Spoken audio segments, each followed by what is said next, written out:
মুখার্জি, মোহনা সংবাদ, ঢাকা। টর্নেডোর আঘাতে বিধ্বস্ত হয়েছে নওগাঁয় পত্নীতলা, ধামরাইয়ের হাট এবং নাটোরের সিংড়ার কয়েকটি ইউনিয়ন। শনিবার বিকেলে এই টর্নেডোতে নওগাঁয় অন্তত 2 জন নিহত হয়েছে। দু জেলাতেই বিধ্বস্ত হয়েছে বহু ঘরবাড়ি, আহত হয়েছে কমপক্ষে 100 জন। বিদ্যুৎ বিচ্ছিন্ন হয়ে পড়েছে বেশ কয়েকটি গ্রামের। প্রতিনিধিদের পাঠানো তথ্য ভিডিও নিয়ে রেজওয়ান করিমের ডেস্ক রিপোর্ট।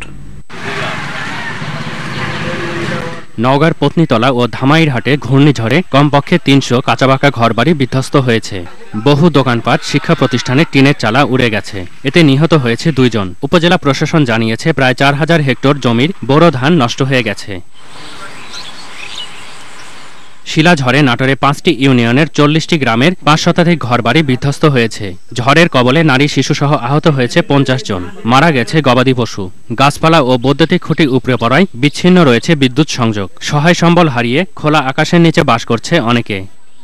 ঘর বাড়ি সহকারে আবাদ মোনাত সব কিছুই তছনছ হয়ে গেছে। গাছ গোছালি, ঘর দুয়ার ভেঙে কিছু নাই। আবাদ, জমির আবাদ একটাও নাই।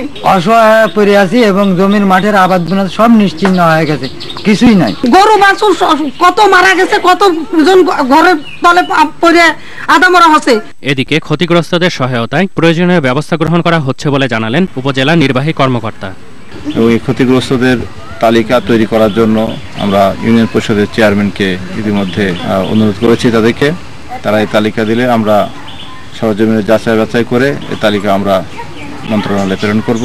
রেজওয়ান করিম, মোহনা, ন্যাশনাল ডেস্ক।